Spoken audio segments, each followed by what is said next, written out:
Cita del Aula de Literatura José Cadalso, como ya saben, es una actividad organizada por la Delegación de Cultura, una apuesta personal de su concejala, Ana Ruiz Domínguez.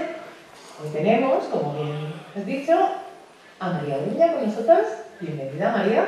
Hola, muchas gracias. Bueno, lo primero, gracias al Ayuntamiento, a Ana y Cultura, a todo el departamento del Ayuntamiento de San Roque por haberme invitado. Para mí es un placer y es un honor estar aquí.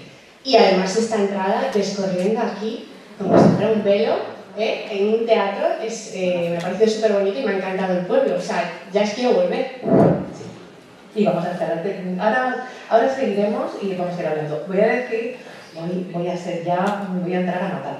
Estábamos con las cortinillas cerradas, ¿y qué me has dicho, María? No me acuerdo. Bueno, pues sí, me has dicho que teníamos que entrar bailando.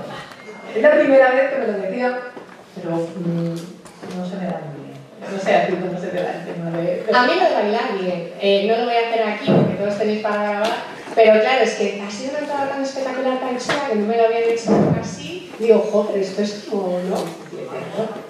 Claro. Bueno, no vamos a hablar de baile, vamos a hablar de libros y de otros temas. María tiene la serie de libros, entramos ya directamente, tiene la serie de libros de Puerto Escondido. El primero de la serie es, luego entraremos en lo de serie, saga y demás.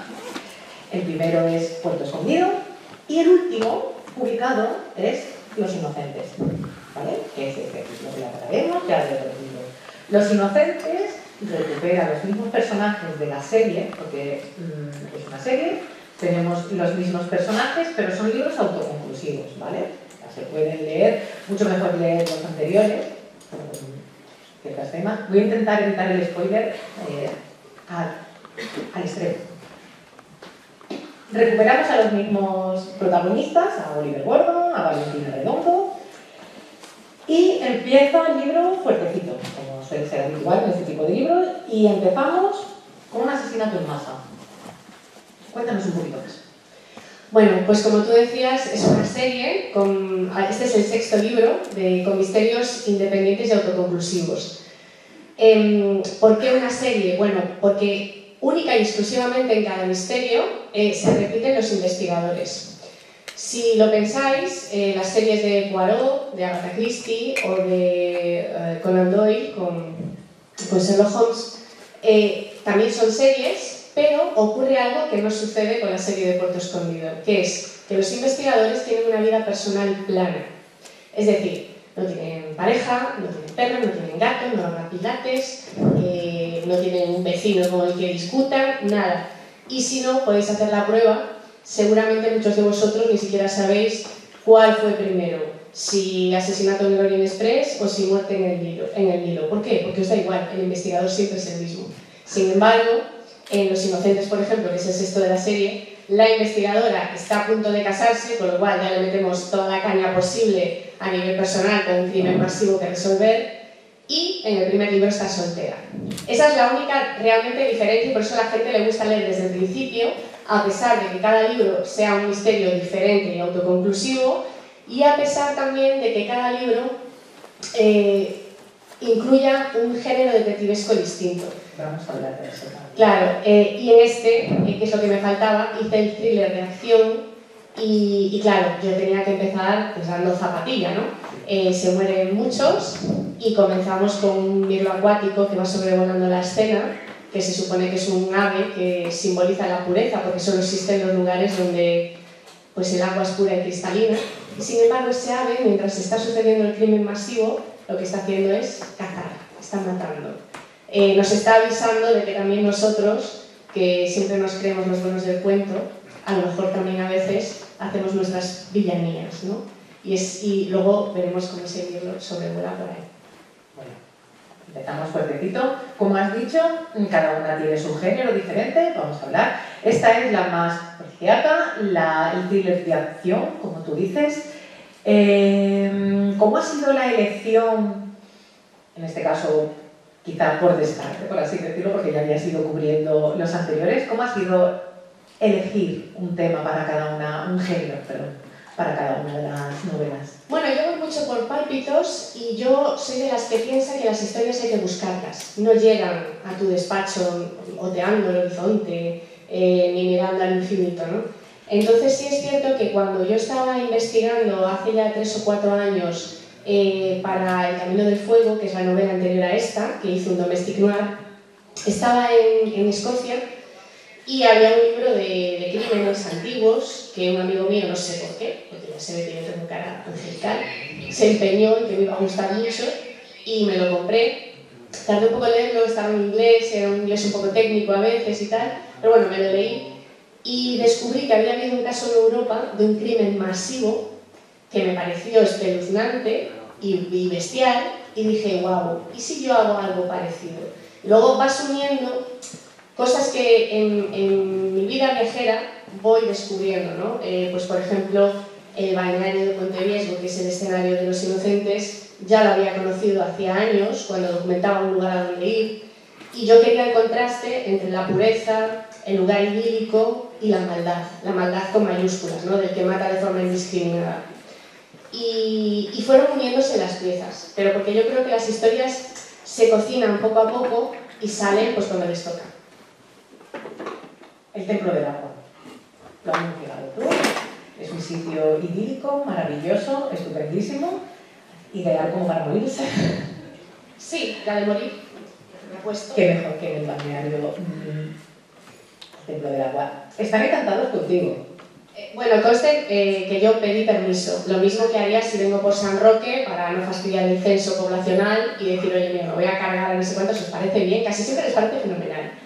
Y sí que es verdad que me dijo Iñaki, el responsable de marketing comercial allí en el balneario, ya, nunca hemos tenido estos resultados, viene muchísima gente, algunos reproducen el crimen, y yo, pero ¿cómo lo van a reproducir? No, juegan como que fíjate aquí, tal cual. O hacen la ruta que hago que vayan por la senda del Pas. Y claro, la gente es muy divertida, la gente es maravillosa y sigue el juego. Y fue increíble porque creo que fue al día siguiente de que saliera la novela, llega la gente al balneario a pedir a ver si la podía comprar allí. O sea, fue increíble, al final Planeta tuvo que arreglarlo todo para que se pudiese comercializar allí la novela, porque la gente incluso los veían irse al agua con el libro y buscaban el sitio, a ver, ¿dónde están las cámaras? Aquí tal, y claro, todo está ambientado de forma realista y todos ven que todo lo que yo describo existe, ¿no? Y entonces van buscando incluso para masajes y todo, aunque no se los quieran dar, y dije, por favor, no volváis locos al personal, pero la gente es muy divertida. Ya aprovechaste, ¿no? O sea, tú con esto de la investigación pasaste unos cuantos días en el balneario. No exactamente, no soy yo mucho de balneario. Aparte soy de tensión baja y no me viene muy bien el agua muy caliente, y yo lo que suelo hacer es observar. A lo mejor me siento en una esquina y observo. Y me gusta ver a toda clase de personas, toda clase de comentarios, y aprendo y voy tomando notas. Y de hecho, al Templo del Agua fui solo en 2 ocasiones, después ya con toda la promoción. Recuerdo que estábamos con Página 2 a las 8 de la mañana sin desayunar antes de que llegasen todos los clientes, grabando allí que hubo que parar parte de los motores porque si no hacía mucho ruido. Estábamos como a 35 grados. Recuerdo que digo, no sé cómo vais a quitar los brillos aquí, y ahí ya sí que estuve mucho tiempo en el Templo del Agua, pero fue a posteriori de escribir la novela. Vamos a hablar un poquito más de turismo, vamos a hablar de todo, tranquilidad, de libros, pero en la serie de libros de Puerto Escondido es en Cantabria, te van a hacer hija adoptiva porque tú eres gallega, luego hablaremos también de Galicia. Y cuéntame, ¿es verdad que la gente te pide que mates gente en sus pueblos? Todo el tiempo. Llegan los alcaldes y tal, y dicen, mira, si no te importa pasar por el pueblo, que tenemos ahí un hotel muy majo, y puedes matar a quien quieras, y tal. Y claro, a ver, pero es que no funciona así. A veces me dicen, oye, ¿y por qué no haces un crimen en tal sitio que es súper bonito y tal? Y yo, ya, pero es que mi cabeza no funciona así. De hecho, por ejemplo, en un lugar a donde ir, que el crimen arranca en una mota, que es una base de una antigua construcción medieval de 1000 años de antigüedad, a la que nadie hacía caso allí, que iban los perros allí a hacer sus cosas, o sea, nada. es alucinante, ¿no?, que tengamos todo ese misterio y todas esas historias delante de los ojos y no les hagamos caso hasta que nos las ofrecen con el envoltorio adecuado. Cuando salió ese libro, el segundo de la serie, me llaman del ayuntamiento y me dicen: mira, no podemos más, vamos a poner el cartel este rosa de se va por aquí, porque no tenemos que venir gente al ayuntamiento a preguntar y tal. Digo, pero es que eso es maravilloso. Es maravilloso porque la gente entiende que los libros están vivos y que son las historias las que nos unen. Es lo que nos unía antes, alrededor del fuego, hace milenios, y lo que al final nos sigue uniendo. Cuando yo llego aquí y conozco gente, hoy mismo cuando venía con el chofer, buscamos puntos de unión. Y me decía: ah, pues yo estuve en el Grove, ah, pues yo estuve en Galicia, ah, pues tal, tal. Y ya buscamos referentes comunes, y esto es lo que hacemos con los libros. Al final también nos aportan villanos, malvados, códigos morales, héroes. Y esto es lo que al final, alrededor del fuego, nos hace compartir, debatir, etc. Y esto es lo que a mí me gusta, ¿no?, de las historias. Perdón que me he enrollado. No, perfecto, para eso estamos, vamos a charlar. ¿Te has planteado hacer guías de viaje? Porque se hacen tours y se hacen visitas guiadas por los sitios donde suceden las novelas. ¿Te has planteado realmente hacer algo, sacar provecho, vamos a decirlo así? No, nunca, y no creo que lo haga jamás. ¿Por qué? Porque es verdad que de mis libros se han hecho y cada vez se hacen más rutas turísticas. Para mi sorpresa vienen hasta desde Latinoamérica a hacerlas, que es una cosa que a mí me deja alucinar. O va un grupo de 30 personas desde Mallorca o desde Valencia, pues a Cantabria, a Galicia, lo que sea. Y a veces me dicen: oye, ¿vienes? Y yo, pues es que yo tengo mi trabajo, yo no puedo ir porque haya una excursión o lo que sea, o para vanagloriarme yo y decir: ay, qué bien. No, si esto beneficia o reporta algo a ese ayuntamiento concreto, me alegro muchísimo, pero es algo que es ajeno a mí. Yo solamente cuento historias, ese es mi oficio, y no me dedico a ello, pero sí me alegra mucho, no muchísimo, que se reconozca el patrimonio histórico, la idiosincrasia de los lugares que yo describo, porque a veces parece que están como perdidos y abandonados. Antes lo comentábamos, cuando tomábamos algo, yo llegaba a San Roque y para mí era un gran desconocido este lugar, y ya mi cabeza iba germinando historias. También os he picado un poco y ya me ibais soltando, de los espías, de los bunkers, pero sí que es como, me dan ganas de explorar. Yo sé que aquí hay alguna historia, y eso es lo que hay que buscar. Después, claro, moriréis alguno de vosotros. Yo me ofrezco voluntaria, no puedes matarme tranquilamente, no pasa nada.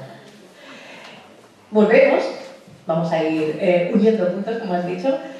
¿Partías de un hecho real para Los Inocentes? ¿Has utilizado otras veces crímenes reales? Siempre.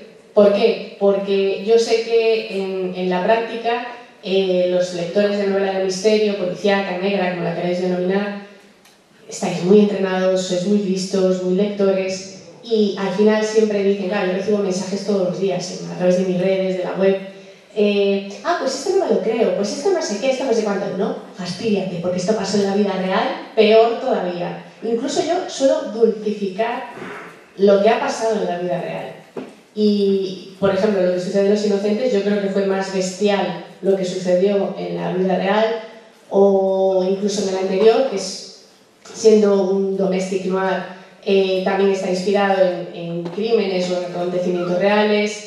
El de Lo que la marea esconde, que es el misterio de la habitación cerrada, muchísimos lectores me han escrito diciendo: pero es que este hecho histórico con el que tú resuelves el crimen, lo he buscado en Google, y yo ya sabía que lo ibais a buscar. Y es verdad, yo, pues claro, ahí está la gracia, por eso soy tan buena. Ahí está la gracia, en que, si os fijáis, por ejemplo, ese personaje histórico al que yo aludo en Lo que la marea esconde, todos lo conocéis. Y sin embargo, nadie sabía, a lo mejor, ese detalle de su vida, ¿no?, o cómo había fallecido y tal.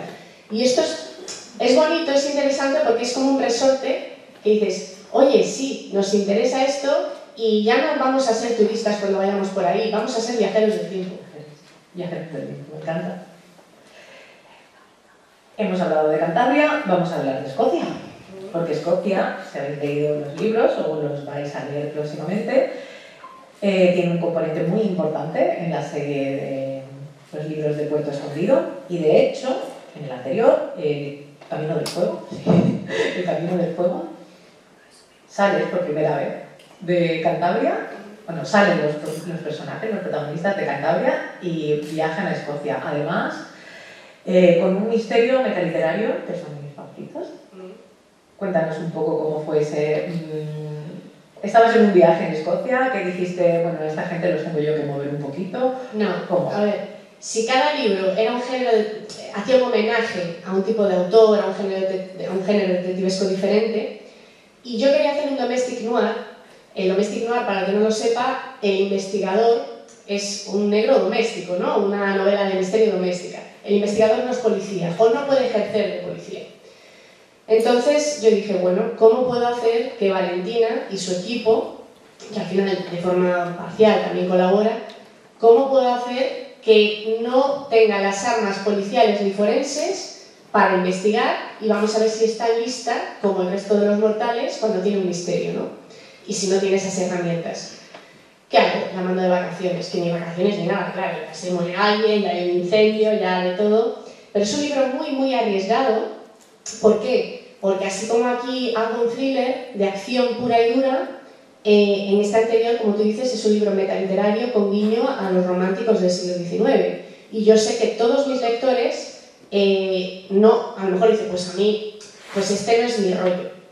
Así como el anterior, un misterio de habitación cerrada, que hace guiño a autores de comienzos del siglo XX, americanos, franceses e ingleses, pues a lo mejor dicen, pues a mí es que el tema Agatha Christie no me convence. Bueno, pero sin embargo, siguen leyendo, yo creo, porque ven que son libros trabajadísimos, escritos con mucho respeto y porque al final sienten curiosidad por, bueno, ¿y qué va a ser lo siguiente? Y también aprenden, ¿no? Dicen, vale, esto es un género tal, y se habla así, y se escribía así, vale, ¿y cómo es como el anterior, donde fuimos Invencibles, que hace guiño a novelas de corte gótico, tipo Rebeca, de Daphne du Maurier? Quien no haya leído el libro habrá visto la peli de Hitchcock, pues hace guiños descaradísimos, un único escenario, un caserón que parece que tiene fantasmas, ¿no?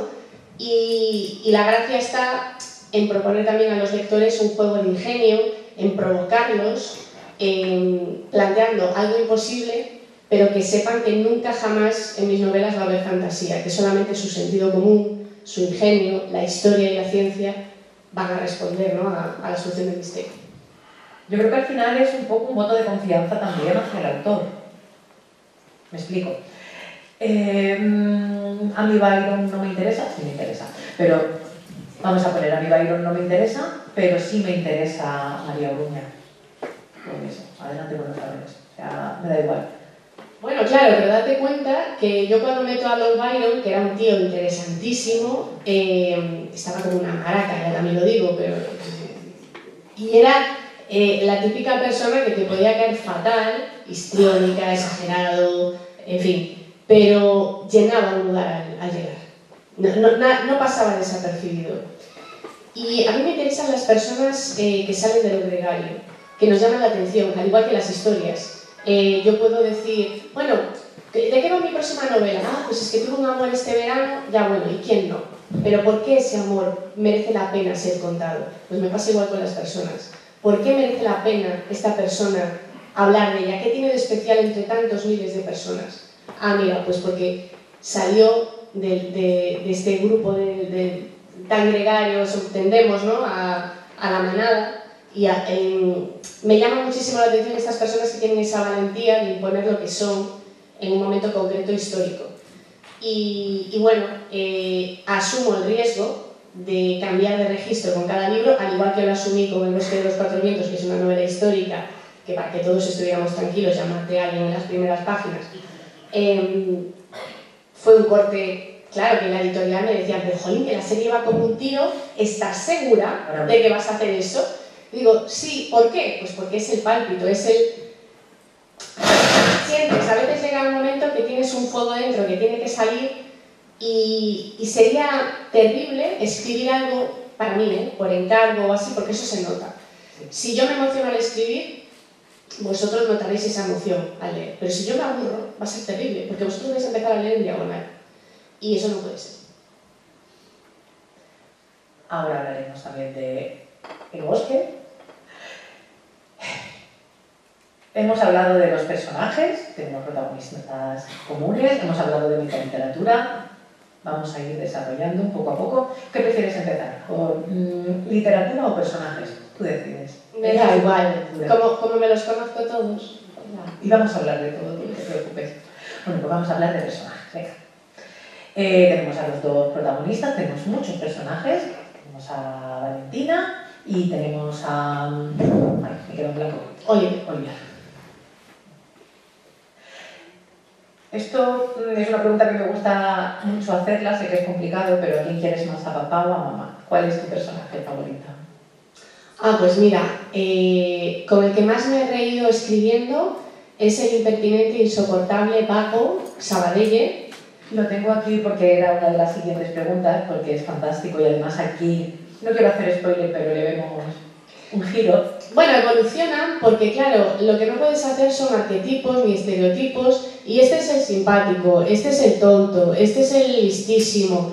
Ni siquiera Valentina es un personaje de mente preclara, inteligentísima, que lo deduce todo y a los demás nos deja con el ego y el amor propio por los suelos, porque dices tú, Dios mío, pero qué lista es. No, ella realmente trabaja en equipo y a veces ves que despunta más en algunos libros y en otros no. Pero porque para mí la vida real es así. Nosotros no estamos siempre en crecimiento personal hacia arriba, ni estamos siempre en la cresta de la ola. Yo hay días que me levanto, estoy hecha polvo, y hay días que me miro al espejo y digo, ay, qué buena estoy hoy. Y otros que digo, por favor, voy a sacar la basura, espero no encontrarme a nadie. Y es así. Y entonces, sí que me gusta, una vez más, asumir ese riesgo y que todos los personajes vayan cambiando, que no siempre sea lo esperable lo que van a hacer. Y con frecuencia también, no sé si me lo ibas a preguntar si yo soy Valentina o no, es lo que me preguntan siempre, y ya te adelanto que no, a pesar de que es más joven que yo, pero ahí está la gracia del escritor, en que realmente yo soy todos y no soy ninguno. Yo soy el tarado, el inútil, el pusilánime, el villano, el erudito, el niño pequeño y el juez que habla de forma súper, técnica. Y la gracia está en que no se note. Entonces, para mí es muy divertido, ya te digo, si tengo que escoger alguno, todos tienen su gracia, pero Sabadelle es el único personaje con el que yo me he reído en alto, porque yo soy de carcajada muy difícil. Como buena gallega, cuesta sacarme la carcajada, y de verdad, estar delante del ordenador y decir, pero ¿cómo eres tan inútil? Que de verdad, ¿cómo haces esto? Y ya va a salir... Esto suena un poco de loco, pues al final, que tienen vida los personajes, pero es que yo cuando escribo, aunque tengo una escaleta, a veces los diálogos ya van solos, van a toda velocidad, y yo sencillamente es como que transcribo lo que estoy viendo. Es como que entro, es como si en vez de estar ahí estoy dentro del escenario y solo tengo que reflejar como con una cámara lo que estoy viendo. No te iba a preguntar si eres Valentina, pero sí te iba a preguntar, y te voy a preguntar, ¿cuál es el personaje que más te ha costado escribir? O sea, Sabadelle ya sabemos que tienes en tu corazoncito. ¿Cuál ha sido un personaje que tú has dicho, uff, con este sudado?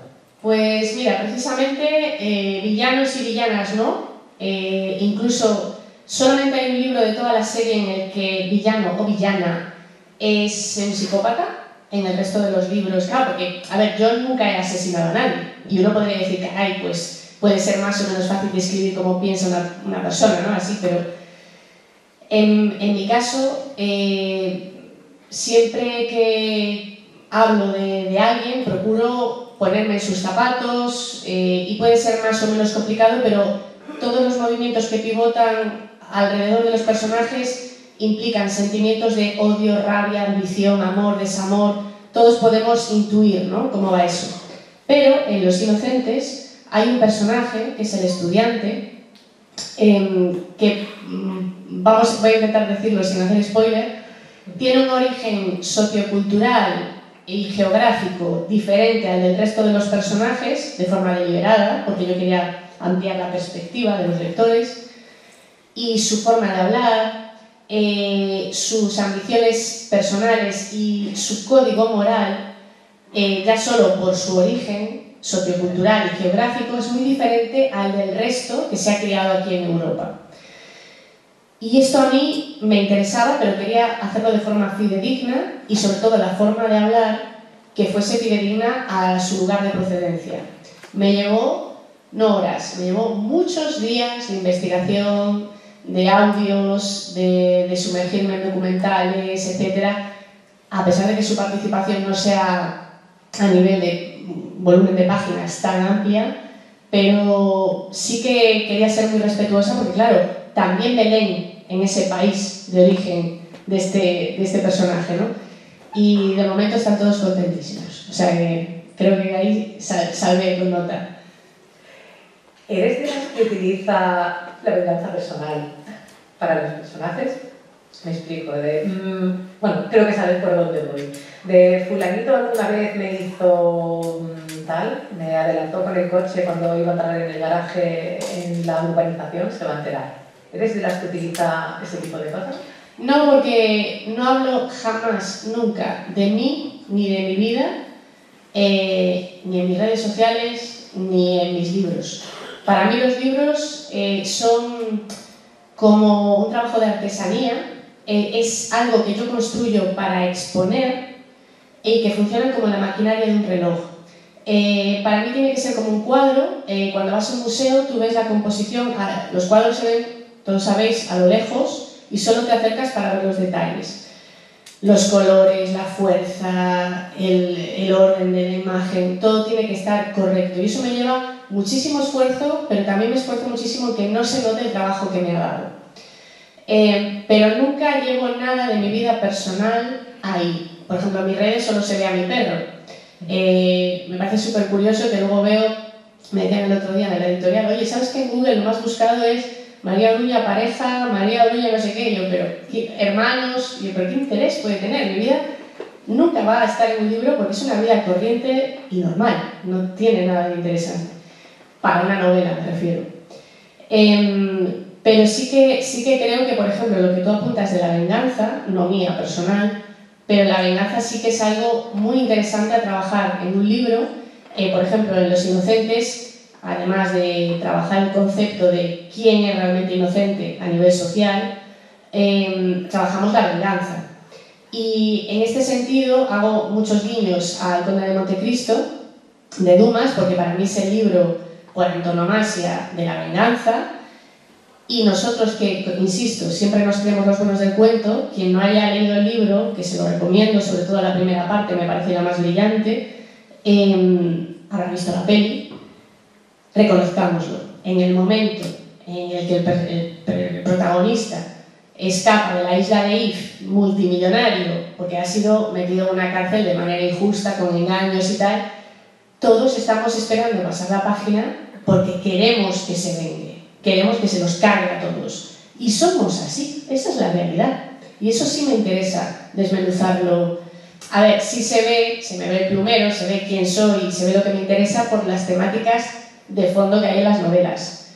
El abandono de la cultura, el abandono del patrimonio, el alcoholismo, el feminismo, muchísimas cosas que realmente hablan los personajes y que realmente el lector va a decidir si se queda con la capa de arriba, que es la divertida, entre comillas, que es quién habrá sido el who do it, ¿no? Quién lo hizo y cómo lo hizo, el juego de ingenio, y luego las otras capas, que son las que a mí realmente me motivan para escribir la novela, que son los temas de los que hablo.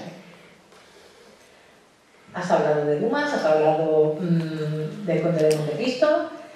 Encontramos, bueno, en general en todos tus libros, sobre el fuego ya habíamos hablado de Byron, en este encontramos a un montón de citas de Dumas, de Agatha Christie, has hablado antes del Misterio de Habitación Cerrada, también. Cuéntanos todo este juego metaliterario, porque precisamente Los Inocentes como que va dejando... Sí, esto por ejemplo en El Bosque no lo hice porque no era una novela de ese corte, pero en todos los libros de la serie, al comienzo de cada capítulo, hay una cita de un autor concreto que es una pista y una provocación de lo que va a pasar en ese capítulo. A veces puede ser una pista más o menos ambigua, pues por ejemplo, en Puerto Escondido, una cita de Pavese, vendrá la muerte y tendrá tus ojos. Va a morir alguien en ese capítulo y ese autor se suicidó. Entonces, puedes ir sospechando cosas, ¿no? son así las citas. En este caso, en Los Inocentes, lo que nos vamos a encontrar son citas de, sobre todo, pues como decía, de Dumas, por el tema de la venganza con el Conde de Montecristo, y de Crimen y Castigo de Dostoyevsky, porque realmente vamos a analizar si realmente los que nosotros consideramos culpables son tan culpables y los inocentes pues no lo son tanto. Y esto pues sucede en todos los libros. Pues el Domestic Noir, pues las citas, ¿de qué son? Pues de románticos del siglo XIX. Lo que la marea esconde, solo, única y exclusivamente, son citas de libros de misterios de habitación cerrada, de comienzos del siglo XX. Son guiños y que luego, para mi sorpresa y mi agrado, los lectores han ampliado su perspectiva y han empezado a comprar esos libros. Claro, porque esas citas son reales, ¿no? Hablemos del título, Los Inocentes. Bueno, yo realmente no... Este título le dimos muchas vueltas, esto es más casi culpa del director de la editorial, porque había una cita de Agatha Christie en la novela que decía que los inocentes nunca tienen coartada, ¿no? Y yo estábamos comentando las citas y él me dijo eso, ¿no? De los inocentes nunca tienen coartada, y yo completé, pero los culpables siempre tienen buenas historias. Y entonces nos empezamos a reír y dijimos, bueno, pues los inocentes, ya lo tengo, el título. Y bueno, quedó así, y realmente es una cuestión... muchos lectores, en el momento en que descubren por qué se titula así cada uno de mis libros, casi siempre mandan un mensaje. Y en mis redes las digo yo, mi web también, yo recibo todo, y es increíble qué emocionante resulta, ¿no? Cuando dicen, jo, pues me gustó el título, tal, o no sabía que iba a ir por ahí la cosa, o así, es bonito. Has hablado del título, vamos a entrar ya también en el tema de la escritura, pura y dura. ¿Qué manías tienes? Si tienes alguna, a la hora de escribir. ¿Eres de las que necesita un escritorio concreto, una música concreta? De música también hablaremos, ¿no? ¿O eres de las que escribe en el tren, avión, cualquier cafetería? Cuéntanos un poquito. Bueno, muchas manías no tengo. Ya solamente con tener que conciliar teniendo un hijo y luego... No sé, yo soy como muy normal, muy tranquila, escribo normalmente en mi despacho y no escribo nunca, jamás, en hoteles, viajes, etc. Puedo leer cosas para documentarme o puedo escribir artículos, colaboro con Zenga, colaboro con el Faro de Vigo, pero no escribir la novela. ¿Por qué? Porque todas mis novelas tienen bastante peso científico, histórico, aunque luego veáis solamente una línea, una referencia, pero a lo mejor esa línea he tenido que comprar un libro entero para saber que lo estoy poniendo correctamente. Entonces sí que en los viajes puedo documentarme, subrayar, planificar, etc. Pero lo que es escribir para mí es algo tan serio, implica un respeto tan gigantesco hacia los lectores, que es que digo, no, tengo que estar aquí tranquila, con todo el plan laboratorio del doctor Bacterio, allí con mis esquemas y tal. Y lo que sí he hecho, hice un truco, aquí como quería el thriller de acción, dije, ¿y si me pongo música a toda caña, a ver si me sale más rápida la escena? Y en efecto, me salió más rápida, pero fue un rollo después corregir, porque notaba que a lo mejor repetía 2 veces el mismo adjetivo en 3 líneas, o el tiempo verbal no era el correcto, entonces tengo que corregir más, pero sí se nota que has, sabes, dado esa velocidad. Pero bueno, es un truquillo, pero no, al final hay que reposarlo todo y que no solamente cuentes A, B, C, sino que lo hagas con cierta magia, que eso vaya fluyendo y que después el lector, mucho más allá de averiguar quién lo hizo, que al final es secundario, esté disfrutando de la ambientación, de los diálogos, del ritmo, del porqué y el para qué de la historia, y que luego al final, al terminar, disfrutando, insisto, de esa musicalidad del texto, del léxico, etc., le dé pena terminar el libro. O al terminar, los buenos libros casi siempre al final te hacen recordar el principio, y entiendes, en mis libros nunca hay nada de relleno, no hay personajes de relleno, ni escenas de relleno, por triviales que parezcan. Y entiendes por qué ese cuadro, esa composición completa que estás viendo era como era, ¿no? Y tenía esos colores. Y entonces yo creo que es un conjunto, ¿no? Que también me he enrollado otra vez. ¿Me habías preguntado otra cosa? No, que va, sí, estamos hablando tranquilamente, que es lo bonito. Has dicho un par de veces que eres una persona muy normal, pues con tu familia, tu día a día, etcétera, etcétera. ¿Qué piensas de este romanticismo que rodea el mundo de la escritura y el escritor? El escritor como alma atormentada que necesita encerrarse para escribir y no va a Mercadona, ni tiene que poner lavadoras, ni no hace nada de Bueno, eso. es una visión bastante ingenua, porque incluso hasta el escritor que escriba pues, lo más fantástico que te puedas imaginar, imagínate Tolkien cuando escribió El Señor de los Anillos, de forma previa se había hecho un viaje por todo Norte Europa y tal, esos paisajes, recreaciones de casas de hobbit y tal que pone no son por nada, o sea, estás viendo Noruega, estás viendo no sé qué, estás viendo todo. Estuvo en Gales mucho tiempo también. También, fíjate. A ver, yo realmente, como buena autónoma, tengo mucha burocracia que atender.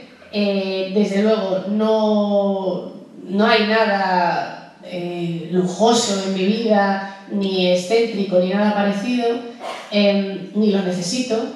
Pero creo que sí que es verdad que hay una imagen, insisto, ingenua y difusa de lo que es la vida de los escritores y sobre todo de lo que es el éxito.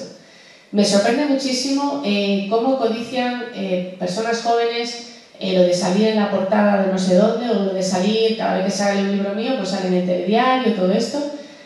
Y yo digo, creo que estáis confundidos, eso no es el éxito, eso es promoción. Eso es como si yo ahora vengo aquí y les digo, señores, compren mi botella de agua de esta marca que es muy buena. Y luego veremos, porque si el agua no es buena, no te la van a comprar. Va a colar hoy, pero el resto de los días no va a colar. Entonces, el verdadero éxito del escritor es poder vivir de escribir. En España, solamente el 1% de los escritores puede vivir de escribir exclusivamente. Yo tengo la suerte de que estoy en ese 1%, no sé por cuánto tiempo, pero estoy ahí. Pero tenemos que pensar que es un negocio complicado, con muchísima competencia y en el que tienes que estar todo el tiempo al máximo nivel. Y desde luego, no se trata de sacar un libro, luego salir en algunas portadas y ponerte muy guapo, muy guapa y lucir palmito por ahí. Se trata de entregar una historia, ponerte a trabajar ya en la siguiente y luego no solamente hacer promoción por aquí. Yo antes te comentaba, estuve hace mes y medio, ya no me acuerdo cuándo, haciendo gira por Italia. Hace nada en México. Tienes que ir, empiezas de cero en muchas partes a la vez.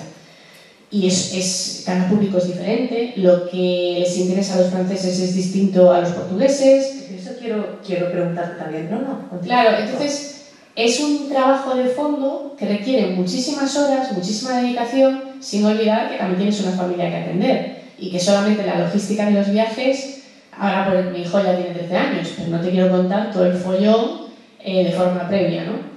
Entonces, para mí, ¿qué me gustaría?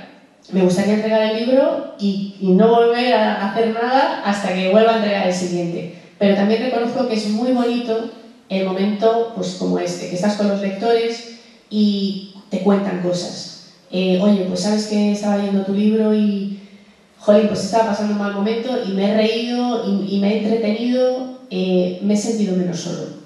Y digo, bueno, pues yo con eso ya me vale la pena hacer 1000 kilómetros y venirme hasta aquí. Y eso es todo. Si es que al final, mira, yo antes era abogada, trabajaba para bancos, para grandes empresas, pero no sentía que yo estuviera haciendo nada que no fuera prescindible. Y ahora, a pesar de que mis libros no le cambien la vida a nadie, sí siento que es más bonito este trabajo porque así como para mí es una catarsis escribir y me manejo en otro mundo donde nada más importa mientras escribo, los lectores también se sienten más acompañados, ¿no? Y yo creo que eso es una pasada. Estás muy presente en la vida de mucha gente. No quizás tú como María Oruña, sino lo que hay de ti en tus personajes y en tus libros. Tus libros tienen miles de lectores, están en miles de casas y hay gente que invierte mucho tiempo en entrar en tus historias. Al final los acompañas. Bueno, y ellos me acompañan a mí. De verdad que es increíble los mensajes que me mandan desde Canadá, no sé, desde sitios inimaginables, pero yo tengo de verdad, esto no es ni falsa modestia ni nada de esto, yo creo que el autor debe ser consciente de su insignificancia. Y creo que también su verdadero éxito es que sigan leyéndolo de forma atemporal, incluso cuando ya no esté aquí. Y para mí el verdadero éxito es que todos mis libros, aunque no vaya a salir ninguna portada, se siguen reimprimiendo todos cada año. Y estamos hablando desde el año 2015 que salieron. Y eso para mí es el verdadero éxito. Y es el verdadero éxito, pues eso, encontrarme con personas que, pues a lo mejor, que han leído Un lugar a donde ir. Y recuerdo una vez que estaba en Albacete y viene una señora de 90 años y me dijo, oye, ¿sabes qué? Pensaba que ya en mi vida ya había terminado con todo, pero ahora creo que sí, que tengo algún buen lugar todavía donde ir. Y digo, mire señora, yo ahora me voy a venir a Albacete todos los años si usted me lo pide. Yo de verdad no he dicho más veces en mi vida gracias desde que soy escritora. Qué bonito. ¿Me ha quedado? Sí. Vale. Se me ha ido lo que iba a preguntar. Madre mía. Bueno, antes ibas con los personajes, ahora ibas... Sí, pero pues, era al hilo de lo que estabas contando. Has hablado pues eso de... Mucha gente supongo que no se da cuenta de lo increíblemente exigente que es la maquinaria de promoción, porque al final es, tú lo has dicho, esto es un negocio, hay que seguir. O sea, entregas un libro, promocionas, pero es que tienes que entregar otro libro para el año siguiente o lo que tengas por contrato, etcétera, etcétera. Has hablado de tus giras por Italia, estuviste en enero, febrero, era antes, porque es que... Fue febrero. Sí, tenemos que decir que realmente María iba a venir en febrero. Sí. O sea, de hecho, en el cuaderno que tienen ustedes, la fecha es febrero de 2024, tuvimos que cambiarlo por exigencias de guión. Entonces, yo recuerdo que fue antes de que cuando tú venías, ya habías estado en Italia. ¿Qué hay de diferente entre el público en España, el público en Italia, el público en Latinoamérica? ¿Al final siempre te hacen las mismas preguntas o hay ciertas diferencias? Bueno, siempre hay diferencias de lo que les interesa más o menos. Para mi sorpresa, el público alemán, lo que me ha llegado hasta mí, por ejemplo, les interesan mucho los rollos familiares, el cotilleo, así. A los franceses les interesa muchísimo la historia, cualquier conflicto bélico y datos históricos. Yo creo que el segundo de la serie, que es el de arqueólogos, yo creo que es mi libro más googleado con diferencia, porque todo lo que cuento es real y la gente no lo sabe. Dicen, ¿existe la biblioteca metálica? ¿Existe el sótano de las golondrinas? Pues sí, existe. Por ejemplo, en Italia, sobre todo los periodistas, son muy técnicos y muy respetuosos. Yo recuerdo cuando hice un par de presentaciones en Francia, y recuerdo que había llegado a una librería, a mí no me conocía nadie, solo tenía Puerto Escondido, Le Porte Secret. Y recuerdo que llegué a una librería y estaba toda la gente agolpada de cristal, un bullicio de gente, ¿no? Y yo me asomé y hice así, y una amiga mía que hablaba francés, digo, pregúntales a quién están esperando. Dice, a una escritora española. Y digo, ¿y quién será? Y era yo. Digo, pero me están esperando a mí. Y compraban el libro en francés y en castellano para verificar la traducción, si había algún fallo, si estaba bien, porque querían saber realmente cómo yo lo había dicho de forma original. Y era Yo hago eso también. ¿Sí? Otra loca. Bueno, sí. Era curioso, pero sobre todo la reverencia con la que trataban a alguien que había escrito, cuando aquí, vamos, en España yo no he notado eso jamás. En Italia también. En Italia, ahora cuando estuve, en Italia empezaron publicando el cuarto de la serie, luego el primero y después el segundo. Valoran muchísimo los datos técnicos, valoran muchísimo que sea fidedigno todos los datos científicos y, claro, que mis libros no son científicos realmente ni nada, pero que las explicaciones a lo imposible que sean factibles les fascinaba, ¿no? Y una vez más, yo ya iba preparada iba con mi marido, digo, mira, nos vamos a tomar un chupito después porque esto va a ser lamentable, no va a venir nadie. Y claro, ¿cuál es mi sorpresa? Después de estar en Milán y el Festival de Súchara, que es cerca de Milán también, otro sitio, llegamos a Roma. Digo, bueno, esto va a ser triste, pero vamos a cenar pizza y no pasa nada. Y claro, llegamos y aquello era que estaba la cola por la calle, periodistas, de todo. Y digo, ¿pero esto qué es? Y es asombroso ese respeto hacia la cultura, que yo, insisto, no he detectado en España a nivel nacional de forma general, porque da la sensación de que todos los que estamos en el sector de la cultura somos hijos de un Dios menor. Y es muy preocupante, sobre todo porque ya se ha constatado, ¿no?, con la pandemia, que es un salvavidas, ¿no?, y que lo necesitamos en un momento sociocultural en el que la religión decae mucho, decaen los fieles, los creyentes, y hemos abandonado en este punto occidental, hemos abandonado la espiritualidad por completo y no nos dedicamos a ello como por ejemplo lo hacen en Oriente, y tampoco desarrollamos el pensamiento crítico. Directamente cogemos el móvil, le damos a un botón y ya tenemos una historia ahí, pero nuestra mente ya no construye nada. Y yo lo sé porque veo los chavales, insisto, tengo un hijo adolescente, veo cómo funcionan.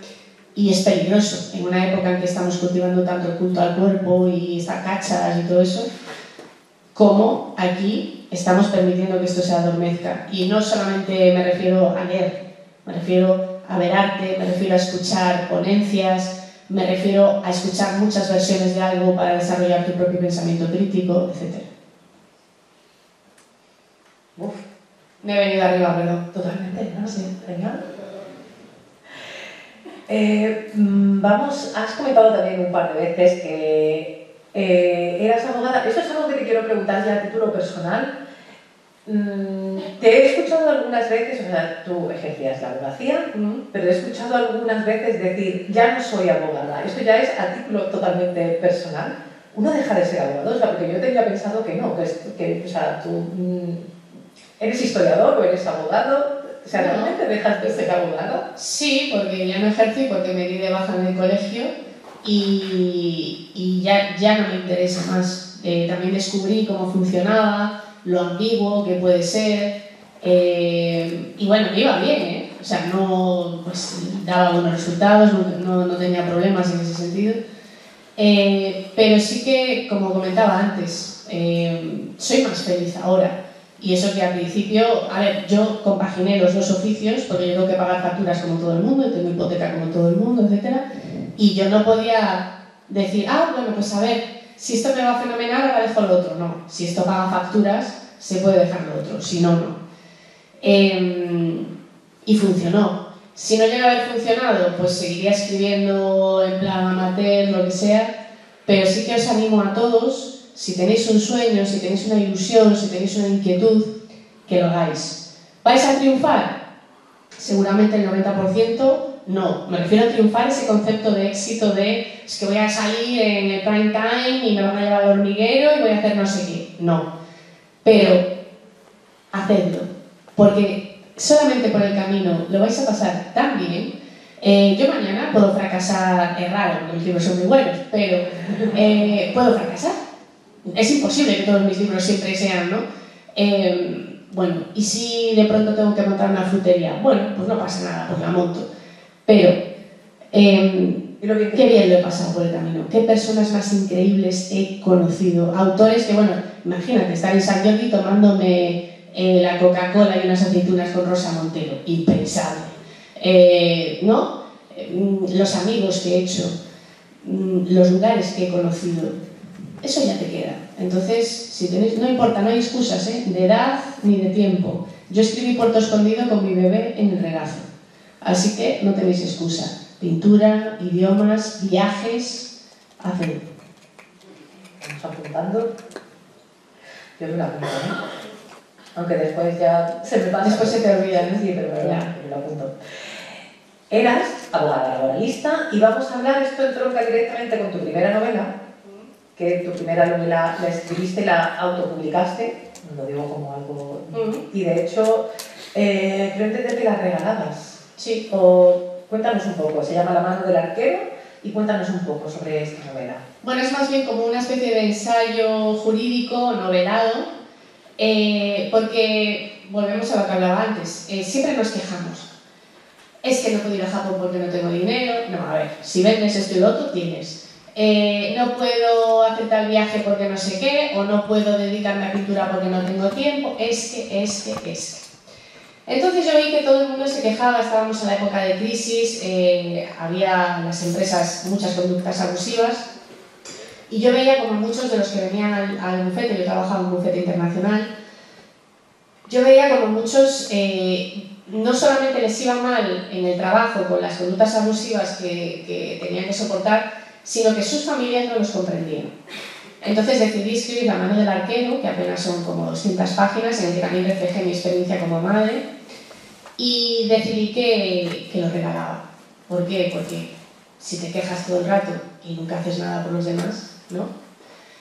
Y así fue, y de hecho la Asociación Gallega de Acoso Laboral, con mi permiso, lo regala online, sin problema.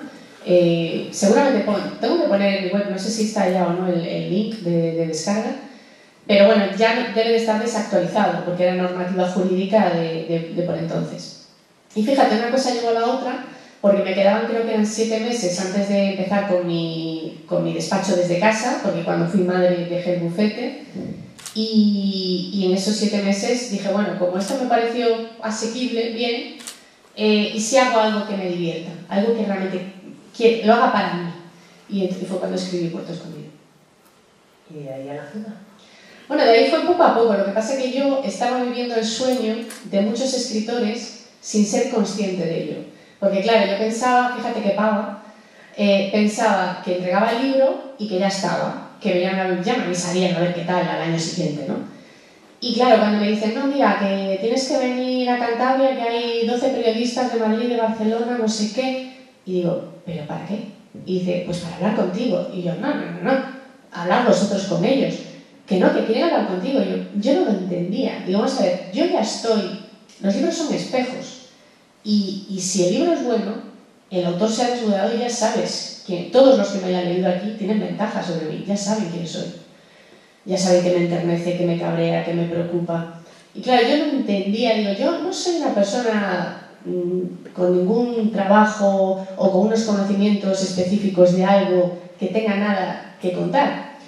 Y me costó y me molestaba un poco la idea de ir a hablar con los periodistas hasta que entendí un poco todo el business, todo cómo iba todo, y comprendí que hubieran matado muchísimos escritores por lo que a mí se me ofrecía, que luego lo hice, claro, pero me hacía muchísima gracia. Me decía, ¿no estás nerviosa? Y yo, hombre, no, yo nerviosa estoy ante un juez. 10 periodistas, no. Y lo llevaba así como con mucha calma y tal, y luego, pues poco a poco empecé a entender cómo era todo, ¿no? Todo el mundo editorial. Vamos a seguir hablando de tus libros. Vamos a hablar... El bosque. El bosque de los 4 vientos. Es, al margen de La mano del arquero, el único que no tiene nada que ver con Puerto Escondido. Es totalmente independiente, aunque ya hemos dicho que los de Puerto Escondido se pueden leer de manera independiente, pero sí que son los mismos personajes. El bosque de los 4 vientos, no. Este es una novela histórica que, además, voy a hacer un pequeño spoiler que no es exactamente spoiler, pero a raíz de lo que María investigó para esta novela, se hizo el descubrimiento histórico sobre el tema de los anillos, que María nos va a hablar un poquito más. Cuéntanos. Bueno, esto es curioso porque, ya digo, yo cuando escribo las temáticas que escojo, de verdad, no tienen ningún fondo comercial. Recuerdo que con Puerto Escondido, me entrevistaron en Bilbao, me dijeron, ¿tienes más historias? Y yo, sí, una va a ser de cuevas, otra de fantasmas y otra de Galicia. Yo ya sabía que iba a ser la leyenda de los 9 anillos, pero no la había investigado. Yo siempre tengo un tema del que sé que voy a escribir, pero no tengo ni la menor idea de qué voy a escribir hasta que me pongo a investigar. Es como si yo ahora digo, imaginaros que hubiese pasado algo curioso en este teatro o en San Roque, ¿no? Pues decido, tengo el pálpito de que aquí hay historia y me vengo. ¿Pero qué voy a escribir? Hasta que esté aquí viviendo una semana o 2, no lo voy a saber. ¿Qué sucedió? Que me puse a investigar cuando terminé Donde fuimos invencibles, el tercero de la serie, me fui a los bosques a investigar. Y claro, esto es como todo. Yo, por ejemplo, hoy estoy aquí presentando a Los Inocentes. Imaginemos que fue yo qué sé, lanzado hace una semana o dos, ¿no? Pero eso quiere decir que ya fue terminado de escribir hace por lo menos 5 o 6 meses, ha pasado una etapa de correcciones, de portada, de no sé qué. Yo soy escritora profesional ahora, entonces en 5 o 6 meses yo sigo trabajando, entonces sigo investigando, ¿no? Y eso es lo que yo estaba haciendo con El Bosque. Estaba promocionando la anterior y ya me sonaba chino porque yo estaba en mi cabeza en los bosques. Y había una cosa muy curiosa que era una leyenda con 9 anillos perdidos y que supuestamente eran mágicos en uno de los bosques más perdidos de Galicia, que por fortuna, al estar tan mal comunicada, pues se había conservado aquel misterio, ¿no? Y me llamaba muchísimo la atención que había escudos por todo el antiguo monasterio y por la iglesia con 9 mitras, que tardé tiempo en saber que eran 9 mitras porque eran como pentágonos. Y nadie preguntaba, o sea, vamos a ver, ¿cómo es posible que 9 obispos fuesen tan importantes como para que a partir del siglo XV, XVI, XVII, XVIII se reflejase su existencia en tantos lugares, en sillerías, en madera, en piedra, y que nadie pregunte por qué eran tan importantes? Ah, pues los anillos. ¿Y dónde están? Ah, pues no sé. ¿Cómo? ¿Y nadie? Y recuerdo que hice casi todo lo que hace el investigador de aquí, John Becker. La primera mitad del libro es casi todo lo que hice yo. Y recuerdo haberle dicho al archivero de la diócesis de Orense, digo, pero vamos a ver, ¿usted cree en Dios y no cree en esto? Que hay un notario que firma que existían las reliquias aquí en el siglo XVII. Bueno, los notarios, digo, no, los notarios son los notarios. Entonces me puse a investigar. Y bueno, después me imagino que ya es muy sabido, ¿no? Salimos hasta la televisión rusa, la americana, me vinieron a buscar la prensa a mi casa, que fuera yo de Sálvame, o sea, una cosa rarísima. Aparecieron los anillos, 4 de los 9, en el primer lugar que yo dije que podrían estar, porque yo tenía muy claro que tenía que ser en algún sitio que no hubiera sido tocado todavía. Yo no sabía que estaban ahí, yo pensaba que podía haber alguna pista, algún pergamino, que eso también lo había. Y como curiosidad, esto he visto, creo que es la 8ª edición, a partir de la 7ª en Trade es grande con tapadura, al final hay un epílogo de febrero de 2021 donde se cuenta, por mi parte, qué pasó con la investigación de los anillos, y en todos los libros en bolsillo, en todos sus formatos, porque hay no sé cuántos formatos, en todos los libros de bolsillo también está ese epílogo. O sea que, bueno, los que tengan curiosidad, no, por no alargarme, ¿no? Pero pueden ver ahí qué pasó con esa investigación. Vamos a seguir hablando de investigación, y es que en Los Inocentes y en Los de Puerto Escondido, tú has hablado, utilizas mucho el tema científico y demás, son policías, etcétera, etcétera. Claro, tú eso lo tienes que investigar. ¿Cómo es? Ya sí, ya María Orduña tiene varios libros publicados y demás, pero la primera vez que tú quieres saber más sobre el tema de una autopsia o algo policial, ¿cómo le entras tú a un policía? Oye, mira, ¿esto cómo se hace? ¿Cómo fue ese primer encuentro? Bueno, a ver, a mí lo que me gusta es ser muy seria trabajando.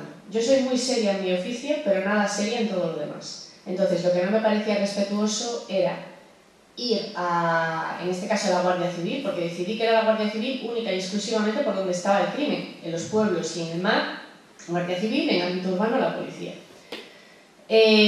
Me estudié todo su protocolo de actuación. Bueno, yo creo que podía haber hecho hasta oposiciones al terminar. Con la forense lo mismo. Todo lo que yo quería hacer me lo había estudiado, tengo muchísimos libros de medicina en mi casa, etc. Me lo ocurrió muchísimo para llegar allí y solamente chequear. Es decir, oye, voy a hacer esta barbaridad, que sé que no es lo habitual, será un caso entre 1000, pero podría suceder, sería así. Ah, pues sí, pues tal cual. Y como ya ven que, bueno, aparte a la forense sobre todo le tuve que llevar mi DNI, mi carnet colegial, mi no sé qué, porque claro, esto era una cosa más complicada, ¿no? Preguntar cosas de cuerpos, cadáveres y tal, ¿no? Y bueno, ahora ya somos amigos, nos whatsappeamos, nos tal, igual, pero sí que al principio fue un poco más complicado, pero se dieron cuenta de que yo iba en serio.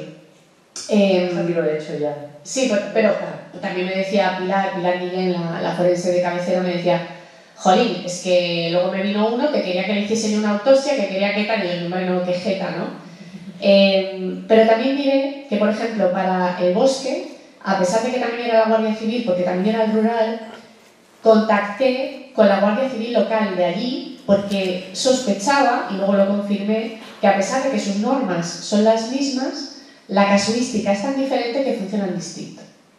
Y fue increíble, porque todo lo que me habían dicho en Santander era diferente a como me lo decían en un pueblecito de Orense. Y eran como más pachangueros, ¿no? En Orense era como, ¿cómo? ¿Que va a venir el juez? Mire, broma, viene, ¿qué va? Es esta casa, tal... Se murió alguien, se caía del tractor, todo muy tranquilo, ¿no? Todo muy... Y entonces todo eso lo quise reflejar y es muy importante hacerlo, porque si lo haces todo por intuición, no te va a salir igual. Si quieres sacar un periodista, pues tendrás que currarte no solamente uno, sino 3 o 4, estar calladito en su oficina o en su trabajo durante 3 días, 4 o 5, ver su jerga, ver qué me preocupa, ver, ¿no? Y entonces es cuando puedes construir un único personaje después de haber observado varios. Muy bien. Estás aprobada. Bien. Vamos a ver. Se han vendido los derechos de Puerto Escondido. A nivel audiovisual, sí. Cuéntanos cómo... Bueno, a ver, esto yo lo digo con mucha prudencia porque son los derechos de opción. Factoría Eneo,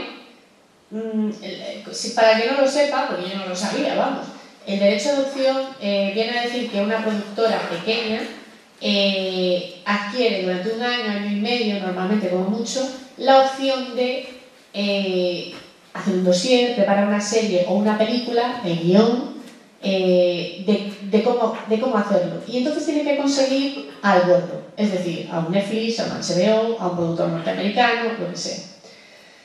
Y luego tienes que ver si lo consigue.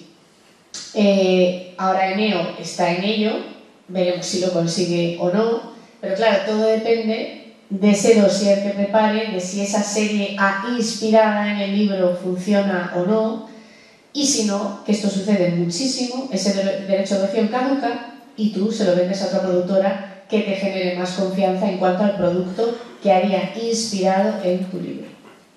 Y en el caso de los, por ejemplo, El Bosque sería claramente para mí una película, pero sin embargo los libros de la serie, yo creo que cada libro sería para 6 capítulos o así, porque de lo que es el metraje de una película solamente puedes rescatar mitad del libro o 3/4, porque no da, sería una película de 5 horas. Y en mis libros, que insisto, no tienen nada de relleno y son libros de misterio, puedes obtener un resultado extraño. Y voy a poner un ejemplo, que me perdone Tom Hanks, con el Código Da Vinci, que cuando lo lees, tú ves como el investigador, pues claro, llega aquí deduciendo esto, deduciendo lo otro y tal, pero no, en la peli Tom Hanks de pronto abre no sé qué, abre no sé cuánto, y dices, pero vamos a ver, ¿esto cómo se le ocurrió? Y no entiendes nada, ¿no? Y dices, a ver, esta peli no. Pues lo mismo. Entonces necesitas tiempo, necesitas un metraje determinado para que funcione. Yo lo veo más como la serie de Wallander. ¿La serie de qué? Wallander. No sé quién es. La de... no recuerdo cómo es el autor, es el sueco este... Harry Mankel.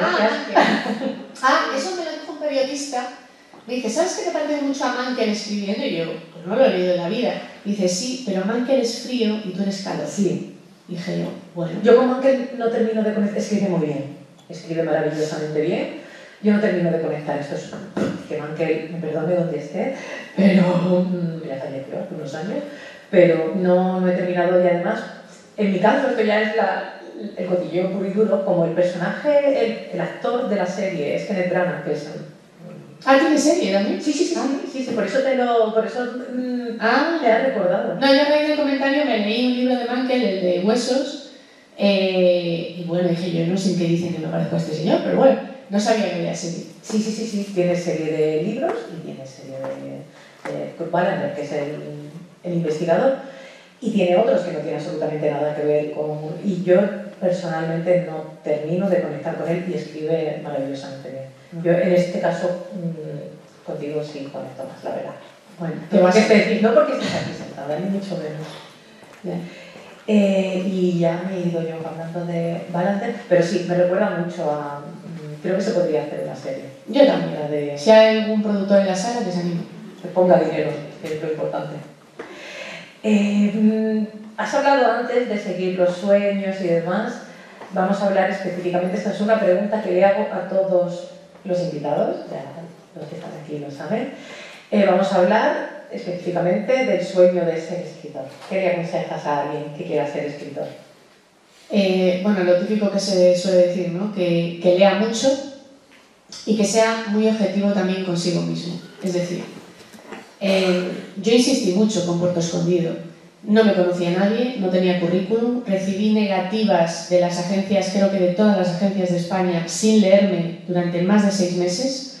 Y cuidado, 6 meses cada semana, recibiendo emails diciéndome, hija mía, ponte a calcetar y haz otra cosa.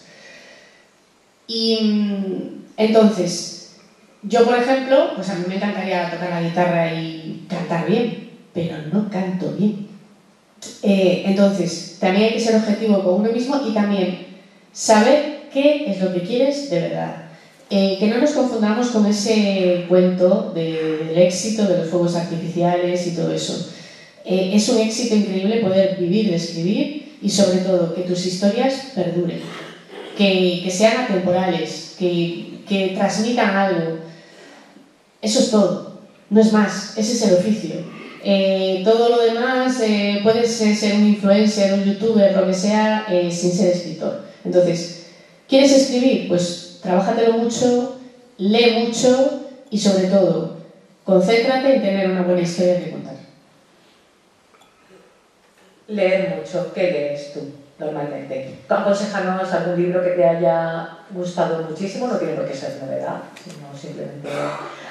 ¿O qué libro estás leyendo ahora? Cuéntanos un poquito de tu lectura. Pues mira, yo leo muchísimos ensayos. Normalmente no digo sobre qué estoy leyendo porque suele ser de lo que me estoy investigando, pero mira, ahora mismo estaba leyendo en el avión, esto va a sonar un poco raro, pero Teatro Crítico Universal del padre Feijóo, que es del siglo XVIII, y diréis, qué cosa más rara. No, pero me interesó porque el otro día estaba viendo una cosa de un alegato feminista que había hecho y yo, mira el tío este, que era monje, y se pone a hacer alegatos y tuve curiosidad. Y resulta que escribe de una manera muy fluida, me interesó, compré el libro de ebook y dije, voy a echar un vistazo a ver qué decía. Solo por ver. Y fíjate, mi lectura anterior había sido Joel Dicker, Un animal salvaje, que me gustó muchísimo, porque... sin perjuicio de que hay libros que te gusten más o menos de un autor, etc., sí creo que Dicker hace que los personajes tengan vida propia, los perfila muy, muy, muy bien. Luego el estilo narrativo es otra cosa, bueno, pero los personajes los hace increíbles. Yo es que leo muchísimos ensayos, sobre todo por los temas que yo abordo. Pues si tengo que escribir sobre la vida de un arqueólogo, pues me voy a comprar no sé cuántos libros de arqueólogos, que a lo mejor 5 no me valen para nada, pero siempre hay algo que aprendes. Y recomendaría a todo el mundo leerse Sapiens, de Yuval Noah Harari, que es ya un ensayo que tiene tiempo, pero creo que es increíble. Eso ya solo como ejemplo. Y luego lo de recomendar libros es muy complicado porque te dicen, a ver, recomiéndame un libro muy bueno. Digo, ya, pero es que yo desconozco tu personalidad, tu momento vital, todo es diferente. Mi hijo con 11 años se estaba leyendo la Ilíada porque le hizo gracia y a la vez se estaba leyendo Capitán Calzoncillo. Entonces, ¿qué le recomiendas a un chalado así? Pues no tengo ni idea. Cada uno tiene que buscar su camino. Yo lo que le recomiendo a todo el mundo es que vaya a una librería y es que para mí leer comienza cuando empiezas a buscar. Yo siempre leo la sinopsis, rebusco y después hago el truco de leer la primera página para ver si la forma de escribir me gusta. Y luego hay algo que es muy divertido, que es volver loco al librero, y cuando ya digo, es que no encuentro nada que me guste y tal, y esto a veces lo he hecho y he descubierto cosas geniales. Le digo al librero que me recomiende un único libro de su librería, que se lo voy a comprar, y lo he hecho varias veces. Y siempre me dicen, ¿de qué género? ¿De qué? Se ponen nerviosos. Y el que sea, me da igual que sea historia, que sea ensayo, que sea novela de ficción, que sea lo que sea. Y siempre he encontrado cosas interesantes. Suite francesa, por ejemplo, El hombre que susurraba, ¿cómo era? El de Padura. Bueno, muchos. Y luego, después, cuando vuelves a esa librería, el librero está esperando. ¿Qué? Te dicen, ¿qué? Ah, pues esto, pues lo otro. Y ahí comienza, eso es la cultura. Compartir, opinar, debatir, estar en desacuerdo. Ah, bueno, pues ahora ya verás, ahora te voy a recomendar este, pues ahora tal, cual. Y eso es lo bonito. Eso es lo que yo recomendaría, que empecéis a leer desde que llegáis a la librería. Lo mejor es tener un librero de confianza. Así tenemos... La que decía antes. Yo fui librera en su momento y era... Sí. Y era maravilloso. En mi caso, ya tenía gente que venía, claro, son clientes ya de mucho tiempo y tal, se llevaba lo que venía. O sea, literalmente, ellos venían, ¿qué ha llegado nuevo? Esto es libre. Toma, llévate. Algunas veces aceptábamos, otras veces, pues mira, pues este sí me ha gustado, este ha sido horrible. Es verdad, a mí tampoco. Y yo os digo que tengáis a alguien de confianza que conozca vuestros gustos, pero también que os dejéis sorprender, improvisar. Claro, pero es la palabra. Es difícil. Yo, por ejemplo, a mi padre le puedo decir, a mí, Del color de la leche, de Mel Gibson, me parece una joya y a lo mejor te lo puedo recomendar a ti, pero a mi padre lo que le va a ir más es la saga de Millennium, porque lo tengo claro, el hombre que no amaba a las mujeres, que hay acción, que tal, que no sé qué, y le recomiendo eso y me lo tira a la cabeza. Pero tienes que conocer un poco, ¿no?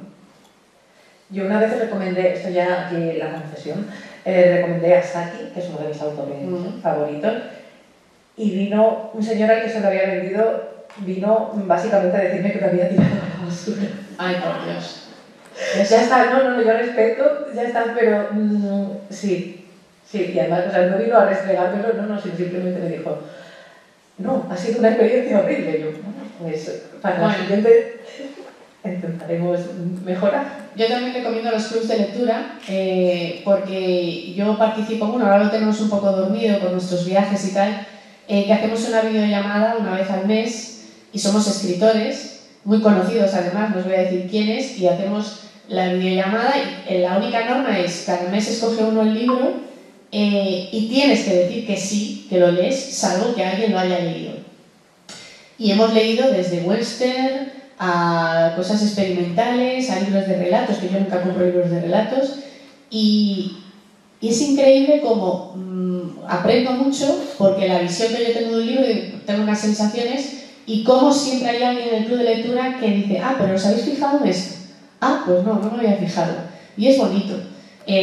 Bueno, los sitios donde veo que funcionan mejor los clubs de lectura es donde los ayuntamientos les ponen en la reunión mensual una empanada y una tortilla. Eso no falla nunca. Ahí van todos. Eso funciona muy bien. Pero no, yo lo hago con videollamada y ya está. La tortilla se la pone cada uno. Sí. Bueno, vamos a ir cerrando, para que vamos a dar un paso también a las preguntas del público, pero la última pregunta siempre es ¿en qué estás trabajando ahora mismo? No voy a hacer spoiler de ningún tipo. Aquí llegamos a... es el 6º libro. No quiero preguntar directamente si va a haber un 7º o no. ¿En qué estás trabajando? Yo lo dejo ahí. Pues mira, yo ya he dicho en prensa que con el 6º libro cierro un ciclo de la serie, porque no creo que la serie deba de ser eterna, y más sobre todo con el hándicap de que mis personajes investigadores, que sí que son los que se repiten, no son planos, es decir, que tienen vida personal. ¿Quiere esto decir que no habrá más libros de la serie? No, quiere decir que de momento no va a haber. Ya veré, pero en principio si se cerrase así, creo que sería un final muy chulo, muy digno y que habría tocado distintos palos de géneros detectivescos. En efecto, tenemos esta novela histórica, tenemos que en marzo publiqué El tren fantasma, que es un cuento infantil que creé más como madre que como escritora, porque es de todos los cuentos que yo inventaba por las noches para mi hijo, pues escribí con el que más había reído y bueno, pues acabó en Anaya y les encantó y lo publicaron. Y bueno, pues fenomenal. De hecho, aún estoy con las entrevistas del tren fantasma. ¿Y qué estoy haciendo ahora? Además del tren fantasma, estoy escribiendo. No voy a decir sobre qué, pero me está llevando trabajito fino y muy, muy bueno, pero creo que va a ser un bombazo y creo que va a gustar mucho, ojalá. Seguro que sí, segurísimo.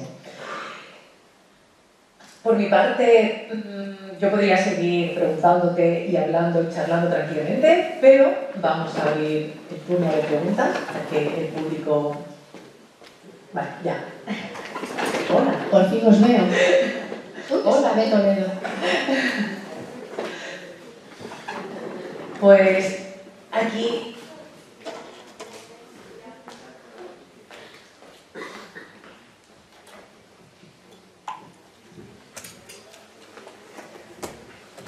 Has comentado que todos tus libros tienen trabajo de investigación. ¿Hay alguno que te haya dado un dolor de cabeza que te diga?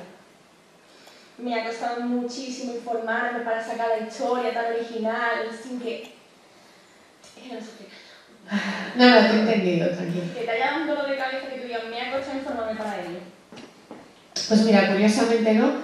Quizás El bosque, que se supone que es el que más trabajo me tenía que haber dado, al ser una novela histórica, no, porque cada libro, como trata una temática tan diferente, en los que yo evidentemente no soy experta de todo, no soy experta del mundo del tenis, no soy experta del mundo de los fantasmas, no soy experta en arqueología, he tenido que conocer arqueólogos, investigadores paranormales, de todo. Todos me han llevado mucho trabajo. Sin embargo, la investigación que ha resultado más emocionante, sin duda, ha sido la del bosque, porque claro, una leyenda de 1000 años de antigüedad que está dormida, en la que nadie cree, ni siquiera la iglesia, y que yo pues veo en unos papeles que encuentro que hay unos túneles en el bosque, ir al bosque y encontrarlos. Bueno, luego ya lo que pasó con los anillos, ahí sí que fue un revuelo tremendo, que si cuarto milenio, que si no sé qué. Pero lo que es dolor de cabeza o de que me suponga un problema, no. De hecho, la fase en la que estoy buscando la historia es la más divertida. Después llega lo más difícil para mí, que es la escaleta en todos los libros, que es, yo tengo unos folios que es como el doble de un tamaño normal, y ahí tengo que hacer una escaleta sencilla, sería inicio, nudo, desenlace. Bueno, pues eso hay que imaginarlo magnificado, inicio 4 bloques o 5 o 6, y eso, crear el universo de la nada y hacer un dossier de todos los personajes sí que me lleva tiempo. Y luego, pues nada, lo que es crear, una vez que te pones ya en el ordenador, ese es otro tipo de magia, otro tipo de proceso, pero no, nunca he tenido ningún problema en ese sentido. Muchas gracias.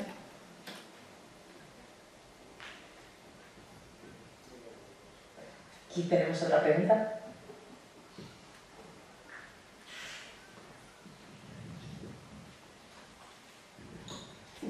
Buenas noches. Gracias por la presentación. Yo solo he leído un libro tuyo, Camino del Fuego, y me ha sorprendido mucho en la presentación que solo un 1% de los escritores podéis vivir de lo que escribís. Estoy absolutamente seguro de que el 99% que no tiene éxito y no es conocido, hay extraordinarios escritores, seguro. ¿Alguien aquí no quiere que hable? ¿A qué se debe? ¿Es un golpe de suerte? ¿Es padrinaje? ¿A qué se debe? Porque estoy seguro que en ese 99 hay excelentísimos escritores. Gracias. Hola, pues claro, hay que ver lo que yo he dicho. Yo he dicho el 1% solo, incluso es menos del 1%, certificado por todo el Consejo de Libreros el año pasado, salió en prensa incluso. Pueden vivir de escribir.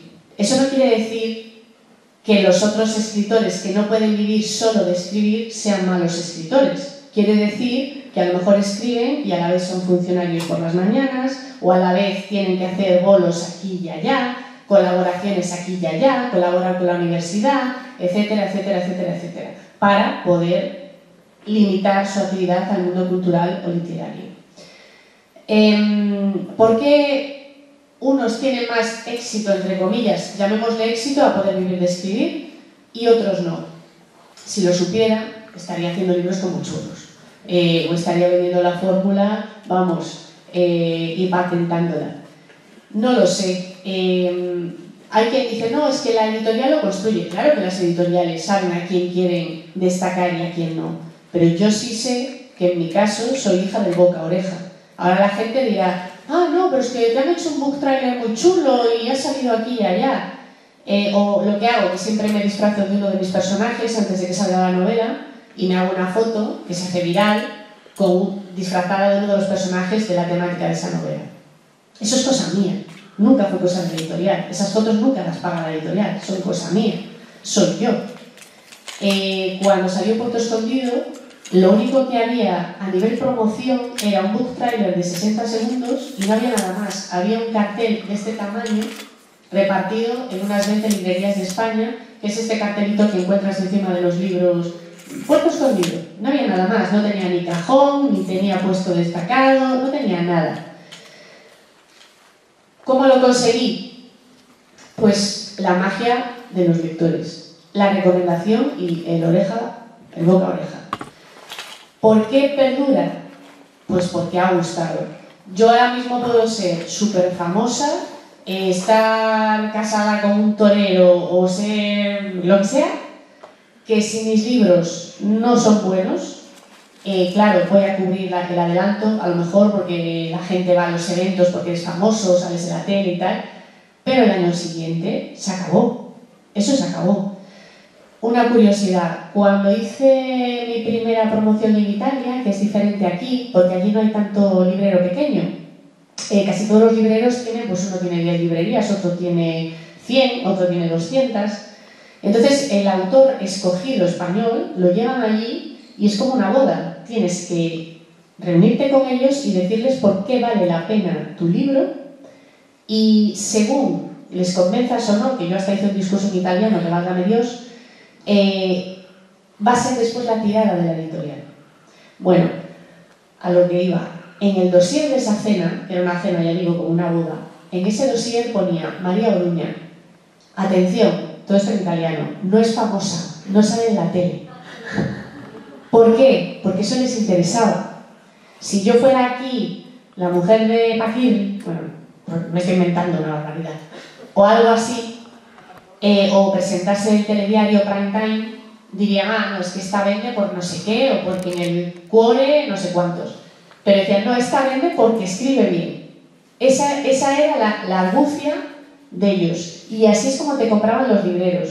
Porque entonces entendían que en Italia, o en Grecia, o en Australia, esa historia valía la pena ser leída y traducida, que cuesta mucho traducir. Por eso, a veces los libros de 500 páginas cuestan mucho más que sean traducidos. Y funciona así, y trabajando muchísimo. Yo he hecho muchísimas plazas, pero muchísimas, pueblos perdidos, cobrando 0 euros y yendo a todos los sitios donde yo podía contar que tenía un libro que contaba una buena historia. Y yo siempre le digo a los compañeros que yo soy como una vendepócimas, estos que iban antes por los pueblos, ¿no? Compren mi producto, tal. Bueno, si el producto es bueno, la siguiente vez que pases por el pueblo te comprarán más. Pero si no, dirán, no, mire, esto no hacía crecer la barba, esto es una tontería, ¿no? Pues es así, y al final es un trabajo de fondo. Una última pregunta. El libro que ha dicho algo sobre la leche blanco. El color de la leche. Me gustaría apuntarlo, por eso. No hay pérdida, ¿eh? Del color de la leche, el coro de canto. No, lo de la leche. Sí, Nellis, es una autora inglesa que es fantástica y creo que ese trabajo es una joyita literaria, es breve, pero nada, con que lo ponga en Google ya lo encuentra. Pero claro, es un trabajo que es muy diferente, no tiene nada que ver con un Joel Dicker o con una María Oruña o con un Aramburu. O sea, cada uno tenemos nuestro estilo, nada que ver. Pero a mí, cuando lo estaba leyendo, dije, ¿esta quién es? Me sorprendió. Ahora, tengo que decir que yo antes leía los libros y me importaba 3 pepinos que los escribía. Ahora no, yo soy más respetuosa, miro quién es el autor y tal. Pero solo me molestaba en ver quién era el autor si la historia me había gustado. Y reconozco que en el Ellison me llamó mucho la atención. Nada más, lo hemos hecho súper bien. ¿No tenéis más dudas?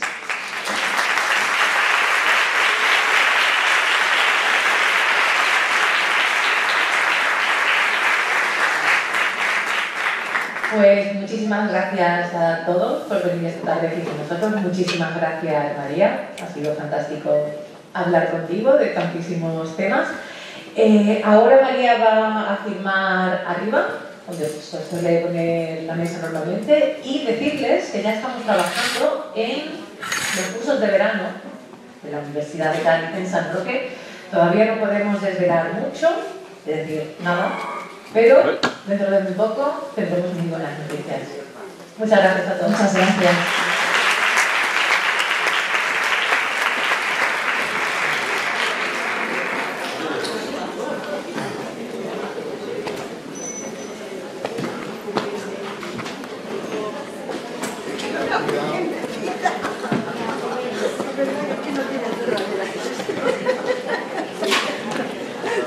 Que iba a ser la segunda vez que me caigo aquí.